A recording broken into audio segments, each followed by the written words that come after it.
اور کہتے ہیں دیکھیں انجینئر صاحب تو یہ کہہ رہے تھے, اب وہ یہ بات کر رہے ہیں. حالانکہ جو میں پہلے کہہ رہا ہوتا ہوں میں آج تک اس کے اوپر قائم ہوں.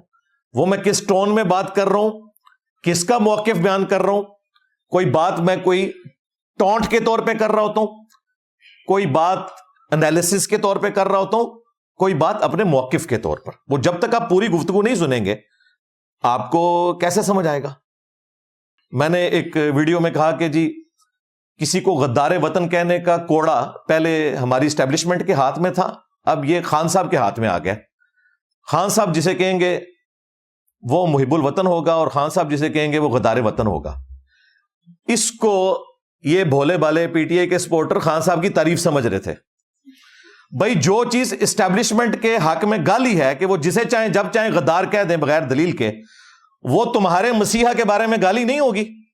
یہ میں اس کی کوئی تعریف کر رہا تھا, میں یہ بتا رہا تھا کہ یہ کوڑا اب اس کے ہاتھ میں آ گیا. ہم نہیں چاہتے کہ یہ کوڑا کسی کے ہاتھ میں بھی جائے. کسی کو کوئی رائٹ نہیں پہنچتا کسی کو غدار وطن کہنے کا اور نہ کسی کو توہین مذہب کا الزام لگانے کا. تو وہ جو یہ پرانے کلپ بھی چلا چلا کے کر رہے ہیں نا, کوئی اپنا بڑا لانچ کرو, تمہارے لیے بھی آفر موجود ہے. جس کو تم سب سے بڑا اپنا یوٹیوبر سمجھتے ہو نا, اس کی پہلے بیعت کرو اور ویڈیو بناؤ کہ یہ ہمارا بڑا ہے, خواہ وہ عمران ریاض خان ہو یا کوئی اور ہو. جڑاں بڑے آئے میری اکیڈمی میں, اپنا بھی کیمرہ لے سامنے بیٹھ کے بات کر لے, ٹھیک ہے. تو انشاءاللہ تب یہ صاف کر دوں گا, بتاؤں گا کہ تم لوگ جو اس وقت اس امت پہ مسیحا بن کے مسلط ہوئے ہو نا, تم اسی اسٹیبلشمنٹ کی پیداوار ہو, کوئی فرق نہیں ہے. لیکن چونکہ میں نے اس کو بار بار ٹاپک اس لیے نہیں بنانا ہوتا کہ ہمارا یہ سیاسی پلیٹ فارم نہیں, مجبوری اس لیے بن جاتی ہے کہ ہمارے اسٹوڈنٹس اکثر چونکہ ینگ جنریشن ہے اور وہ ان لوگوں کے ہاتھوں گمراہ ہو جاتی ہے, پولیٹیشنز کے ہاتھوں. تو میری مجبوری بنتی ہے کہ میں انہیں بتاؤں کہ خدا کے لیے یار ان کے شر سے بچاؤ اپنے آپ کو. یہ سیاسی لیڈرز ہیں, انہیں مذہبی لیڈرز نہ مانو. اور اندازہ کریں آج کل یہ بات ہو رہی ہے حسین, یار یہ لوگ حسین کے کریکٹر والے ہیں, یہ سارے اپنے اپنے دور کے یزید ہیں. جب نکل جاتے ہیں حسین بن جاتے ہیں. ہر زمانے میں ایک نیا حسین اٹھا ہوتا ہے ان کا, تو وہ ایک بڑی تکلیف دہ چیز ہے خدا کے لیے. یہ سب لوگ اپنے وقت میں یزید ہوتے ہیں جب ان کے ہاتھ میں حکومت ہوتی ہے, جب باہر نکلتے ہیں تو یہ مظلومیت کا کارڈ کھیلتے ہیں اور پھر اندر آنے کے لیے اپنے آپ کو حسین کہتے ہیں. ڈاکٹر طاہر القادری صاحب نے اپنے آپ کو حسین کہا, اس کے بعد مولانا فضل الرحمان صاحب نے اپنے آپ کو حسین کہا, اور اب یہ خان صاحب کے بارے میں ان کے ماننے والے حسین کلیم کر رہے ہیں. تو یہ خدا کے لیے حسین ابن علی کا نام آپ لوگ بدنام نہ کریں. حسین ابن علی نے کبھی بھی یزید کی بیعت نہیں کی تھی. تمہارے یہ جعلی حسین وہ ہیں جو اپنے اپنے زمانے میں اسٹیبلشمنٹ کی بیعت کرتے رہے ہیں, اور یہاں وہ بیٹھا ہوا ہے جس نے پہلے دن سے کبھی بھی ان کی بیعت نہیں کی, بلکہ تمہیں چھوڑا 2014 کے دھرنوں کی وجہ سے کہ تم نے ان کی بیعت کر لی ہے. اور مجھے 2017 میں اپنی نوکری سے ہاتھ دھونا پڑا, ریٹائرمنٹ لینی پڑی, لیکن انہوں نے الزام بڑا بھونڈا لگایا تھا, دہشت گردی کا الزام لگا دیا. میں نے کورٹ میں مقدمہ کیا, اور یہی عطر من اللہ جو آج اتنا نظریاتی بنا ہوا ہے نا, یہ اس وقت فیض حمید کا بغل بچہ تھا. اس وقت یہ لوگ یزید تھے. اس وقت حسین اگر کوئی تھا نا تو جسٹس شوکت صدیقی صاحب تھے. آج یہ 6 جج لکھ رہے ہیں کہ جی جسٹس صاحب نے جو الزامات لگائے تھے وہ بالکل درست ہے. تو انو اتنے سال بعد پتا لگا درست ہے, اس ٹائم تو تسی یزید سو. ان کو کوئی حق نہیں پہنچتا حسین اور یزید کی بات کرنے کا, سب یزیدی ہیں یہ. تو یہ ہے دلیری, اللہ کا شکر ہے. اور پھر مجھے باتیں کرتے ہیں کہ جی یہ جو ہے وہ پیسے پکڑ لیتا ہے. اور خدا کے لیے گھڑیاں تم لوگوں نے لی تحفے میں, بیچی تم لوگوں نے, ٹھیک ہے. تم سے پہلے جو تھے انہوں نے گاڑیاں لے کے بیچی. تم لوگوں کا کریکٹر سب کو پتا ہے, تم لوگ کیا ہو, ہمیں باتیں کرتے ہو. اور یہ ہمارے جتنے اسٹوڈنٹس ہیں یہ ہم نے کسی سے کوئی وراثت میں نہیں لیے ہیں, یہ ارن کی ہیں میرے کریکٹر کی وجہ سے. اور تمہارا کریکٹر کیا ہے ماضی کا, حال کا اور مستقبل کا, وہ انشاءاللہ پتہ چل جائے گا. مستقبل بھی انشاءاللہ قریب ہی ہے ان سب کا انشاءاللہ تعالی. اور اس قسم کی ایک جھوٹی کمپین چلانا ایک شخص کے بارے میں, اور اس طرح کے جھوٹے الزامات لگانا, اور جب میں جس صحافی کو فون کر رہا ہوں جی علی بھائی معذرت معافی, یہ حالت ہے ان کی. پھر میں نے سوچا ان کا بڑا بھی یہی کرتا ہے, تقریر میں آ کے دھمکیاں لگاتا ہے, اور جب میٹنگ میں بیٹھتا ہے انہیں اسٹیبلشمنٹ کے قدموں میں گرتا ہے کہ جی مجھے دوبارہ لے آؤ. تو میں نے کہا بالکل ٹھیک ہے, اپنے بڑے کی پیڑھی چڑھے ہوئے ہو تم لوگ. اور یہ اللہ کی سنت ہے کہ جو شخص دو رخی اختیار کرتا ہے اللہ تعالیٰ اسے مرنے سے پہلے ایکسپوز ضرور کرتا ہے. اور دیکھیں کس نے اپنی سٹیٹمنٹس میں یہ سارے کے سارے ایکسپوز ہوتے جا رہے ہیں. رہی میری سٹیٹمنٹ, میں آج تک اپنی ہر سٹیٹمنٹ کے اوپر قائم ہوں الحمدللہ, پورے کانٹیکسٹ کے ساتھ قائم ہوں. جو بات میں اس وقت کرتا تھا آج بھی وہی کرتا ہوں. ہاں مستقبل میں بھی جس کے اوپر توہین مذہب کا الزام لگے گا, اور یار قادیانی جن کو میں کافر سمجھتا ہوں نا, ان کی پرسیکیوشن جب ہوتی ہے نا تو میں ان کے حق میں کھڑا ہوتا ہوں. اس کا یہ مطلب نہیں ہوتا کہ میں قادیانیوں کے عقیدے کے ساتھ ایگری کرتا ہوں. خان صاحب کے اوپر توہین مذہب کا الزام لگایا مولویوں نے, میں کھڑا ہوتا رہا, اس کا یہ مطلب نہیں کہ میں اس کی سیاست سے ایگری کرتا ہوں. فوج کے خلاف کمپین چلی باہر کے ملکوں میں, اور ہمارے نوجوانوں کو ورگلایا گیا ایز اے ادارہ فوج کے خلاف. تو میں نے اگر کوئی سٹیٹمنٹ دیا, اس کا یہ مطلب نہیں کہ میں فوج کے پالیٹکس میں لچ فرائی کرنے کو درست سمجھتا ہوں. میں اس وقت بھی غلط سمجھتا تھا جب تم لوگوں نے RTS بٹھا کے 2018 میں ایک مہاتما ہمارے اوپر مسلط کر دیا, اور آج یہ فارم 47 کا جو عذاب مسلط ہوا ہے ہمارے اوپر. میں تو دونوں کو عذاب سمجھتا ہوں, اور میں اپنے اسٹوڈنٹس کو وارن کر رہا ہوں, ان میں سے کسی منحوس شخص کے لیے حسین کا لفظ استعمال کر کے اپنی آخرت برباد نہیں کرنی. آپ میں سے کتنے لوگ ہیں جو PTI کے سپورٹر ہیں؟ ایمانداری سے ہاتھ کھڑا کریں, ایک کیمرے میں دکھا دیں. آپ میری اس بات سے ایگری کرتے ہیں کہ ان کے اوپر حسین کا ورڈ نہیں بولا جانا چاہیے؟ بالکل. رے جن کو یہ یزید کہہ رہے ہیں انہوں نے تو انہیں پیدا کیا ہے, ہمیں کون کہہ سکتا ہے؟ ہم تو ان کے ڈسے ہوئے ہیں, آج تک ڈسے ہوئے ہیں. ابھی بھی 12 FIRs ہیں میرے اوپر, اور ہمیں یہ باتیں کرتے ہیں. تم لوگ ان سے چندے لے لے کے, اور جس طریقے سے تم سب لوگوں کے پول کھل چکے ہیں, تو میں ابھی بھی بدعا نہیں ان کے لیے کرتا. میں یہ کہتا ہوں کہ اللہ تعالیٰ ان کو ہدایت دے. ہاں, اور اللہ تعالیٰ جو جیل میں ہے نا, انہیں جیل میں اگر انہیں کوئی سبق سیکھا ہے نا تو باہر نکل کے نا کوئی انسانوں والی زندگی گزارے. ہاں, اور جو باہر بیٹھے ہوئے ہیں نا اور بدماشی کر رہے ہیں, انہیں ڈرنا چاہیے کل کو ان کی بھی باری لگ جائے گی اندر جانے کی. ہم تو ہمیشہ حق کے ساتھ کھڑے ہوں گے, چاہے وہ ہمارے مخالفین کے حق میں جاتی ہو, چاہے ہمارے اپنے لوگوں کے حق میں جاتی ہو. ہم نے ہمیشہ حق کے لیے کھڑے ہونا ہے, یہی ہمیں قرآن نے درس دیا. یہ ایک بائی چانس ایک کیفیت تاری ہوگی, حالانکہ یہ میں نے ورنہ اس کو میں نے ٹاپک بنانا ہوتا تو میں اس کو اسپیشل ٹاپک بناتا, لیکن وہ ایک کیفیت تاری ہوگی تو واپس آ جائے اس طرف. ایک اسلامک ڈیموکریسی جسے جماعت اسلامی بھی سپورٹ کرتی ہے, مذہبی جماعت کے طور پہ سب سے آرگنائز جماعت وہی ہے. مولانا فضل الرحمان صاحب بھی اون کرتے ہیں, انہوں نے 3-4 دفعہ خود کش حملے اپنے اوپر کروا لیے TTP کے, صرف اس وجہ سے کہ انہیں تکلیف ہے کہ اتنی بڑی ریلیجس پرسنالٹی پاکستان کے آئین کو مانے ہوئے ہے. اس اعتبار سے اپنی ساری کمزوریوں کے باوجود میں مولانا فضل الرحمان کو پاکستان کی پالیٹکس, ایون پاکستان کی نظریاتی حدود کی حفاظت کے اعتبار سے ایسٹ مانتا ہوں. اب تو مجھے کہنے میں آ نہیں, اب تو PTI کے لیے بھی وہ ایسٹ ہے. ٹھیک ہے, پہلے وہ جس کی یوں ایسے پردہ کر کے نقلیں اتارتے تھے, آج وہ PTI کے منظور نظر ہیں. ہمیں وہ اس وقت بھی اچھے لگتے تھے, آج بھی اچھے لگتے ہیں. ہاں, ہم اصول کے اوپر کھڑے ہوئے. تو مولانا فضل الرحمان صاحب جو PTI کے اس وقت امام ہیں, تو وہ ایسٹ ہے. کم از کم انہوں نے لاکھوں لوگوں کو نان اسٹیٹ ایکٹر بننے سے روک لیا ہے. یہ بہت بڑا ان کا کریڈٹ ہے, قومی دھارے میں رکھا ہوا ہے. TLP سے ہمارے جو اختلافات اپنی جگہ, لیکن ایٹ لیسٹ وہ اس سسٹم کا حصہ بنے. اس اعتبار سے میں ان کی تعریف کرتا ہوں کہ بجائے یہ کہ انہوں نے اسلحہ اٹھانے کے قومی دھارے میں آیا. یہی ہونا چاہیے, یہی ایک طریقہ ہے. اب رہا مسئلہ کہ یہ بار بار ہمیں کبھی ضرب عزم, کبھی رد الفساد, کبھی عزم استحکام, تو یہ تو ہماری مجبوری ہے.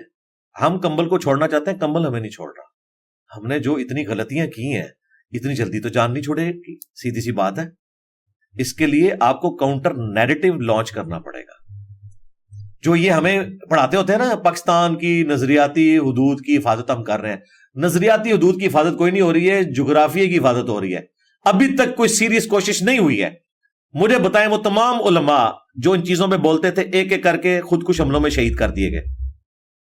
ایک بندہ بچا تھا, غامدی صاحب, وہ بےچارے پوری زندگی ملیشیا گزاری, اور اب وہ بیٹھے ہوئے ہیں امریکہ کے اندر. تو نظریاتی حدود کی حفاظت غامدی صاحب نے کرنی ہے, آرمی چیف نہیں کر سکتا. ایک آسما جہانگیر آپ 70 سالوں میں صرف پیدا کر سکیں. یہ ایک داڑھی پگڑی والا بندہ کہہ رہا ہے. کتنے لوگ ہیں جو سچائی کے لیے کھڑے ہوتے ہیں؟ کوئی دلیری دکھانے کے لیے کھڑا نہیں ہوتا. آسما جہانگیر کو سب سے زیادہ تکلیفیں کس سے اٹھانی پڑی؟ مذہبی طبقے سے، اسٹیبلشمنٹ سے. پھر آپ یہ کہتے ہیں کہ یہ لوگ آپ کی خدمت کریں اور آج آپ کا قبلہ درست ہوا ہے، تو آسما جہانگیر یا ان کی لیگیسی جو لے کے چل رہے ہیں وہ فوج کے حق میں کھڑے ہو جائیں. انہیں تو خطرہ ہے کل کو آپ کا قبلہ بدلا تو سب سے پہلے ان کو آپ شہید ہوتے ہوئے دیکھیں گے. تو اس لیے آپ نے طے کرنا ہے. ویسے میں آپ کو ابھی بتاؤں، اس وقت فوج بھری پڑی ہوئی ہے.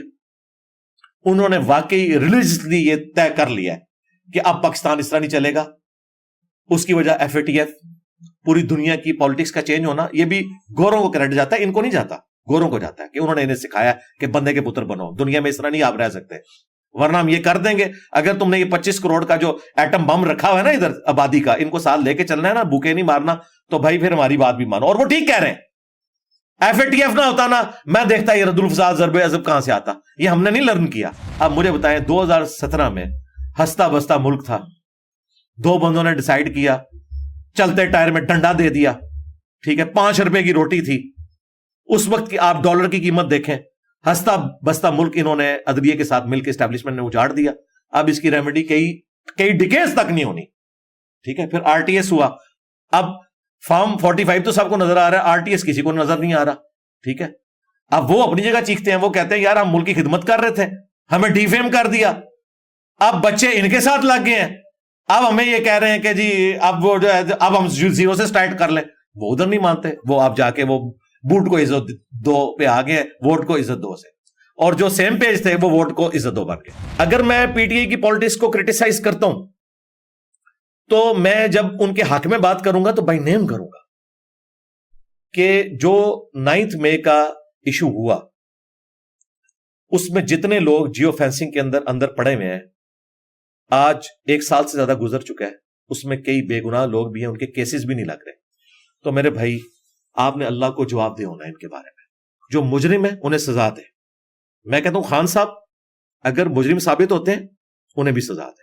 ہم نہیں کہیں گے کہ یہ امت مسلمہ کا لیڈر ہے، ہینڈسم ہے تو اسے چھوڑ دیں، بالکل سزا دیں. لیکن جو بیچارے عام غریب لوگ ہیں، کسی نے مور اٹھا لیا ہے، کسی نے کوئی وہاں سے کرسی اٹھا لی ہے، تو کیا اسلام میں اور پاکستان کے آئین میں اس کی سزا یہ ہے کہ وہ 1 سال تک جیل میں رہے اور کوئی وکیل اس کا مقدمہ لڑنے کے لیے تیار نہ ہو اور کوئی عدلیہ اسے ضمانت دینے کے لیے تیار نہ ہو؟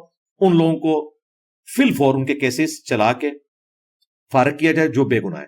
جو گناہ گار ہیں انہیں بھی سزا اتنی دی جائے جتنی ان کی بنتی ہے. یہ نہیں ہے کہ آپ اپنا غصہ نکالنے کے لیے وَلَا يَجْرِمَنَّكُمْ شَنَآنُ قَوْمٍ عَلَىٰ أَلَّا تَعْدِلُوا اعْدِلُوا هُوَ أَقْرَبُ لِلتَّقْوَىٰ. اب حافظ صاحب کو تو عربی آتی ہے، انہیں پتا ہے کہ دیکھنا کسی قوم کی دشمنی تمہیں اس پہ نہ ابھارے کہ تم انصاف کا راستہ چھوڑ دو. انصاف کرو، وہی تقوی کے قریب ہے. یہی روش ہونی چاہیے. عمران خان صاحب کی محبت میں جس طرح لوگ گرفتار ہیں، ہر سال لاکھوں لوگ 18 سال کو کراس کر رہے ہیں.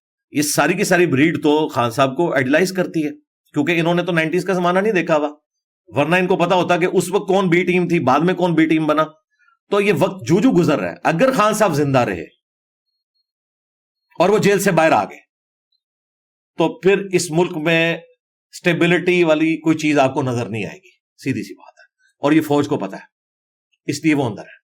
تا وقت ہے کہ ان کی کوئی گارنٹی دے، ان کی گارنٹی تو کوئی بھی نہیں دے سکتا. حقیقت بات ہے، کیونکہ ان کی زندگی یو ٹرن سے عبارت ہے، وہ کسی ایک بات پہ بھی قائم نہیں رہتے. اسی لیے ہمیں ان کی مظلومیت تو نظر آتی ہے.